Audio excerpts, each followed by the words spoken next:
Kapal perang Rusia meledak di Berdyansk, pelabuhan laut Azov dekat kota Mariupol, Ukraina pada Rabu 23 Maret 2022. Hancurnya kapal angkut Angkatan Laut Rusia bernama Orks itu dikonfirmasi oleh Angkatan Laut Ukraina di media sosial.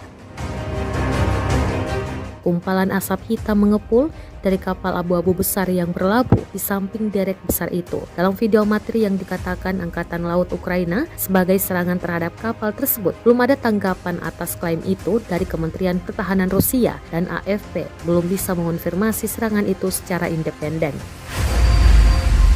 Kantor berita TASS yang dikelola pemerintah Rusia awal pekan ini menggambarkan kedatangan kapal pendarat sebagai peristiwa epik yang membuka peluang bagi Laut Hitam dalam hal logistik, mengutip saluran televisi terkait Kementerian Pertahanan Rusia, Zvezda. TASS melaporkan bahwa kapal tersebut mampu membawa hingga 1.500 ton kargo. Berdyansk terletak sekitar 80 km di sebelah barat kota. 500 orang tewas di kota itu sejak Presiden Rusia Vladimir Putin melancarkan invasi ke Ukraina 1 bulan yang lalu. Terima kasih sudah nonton. Jangan lupa like, subscribe, dan share ya.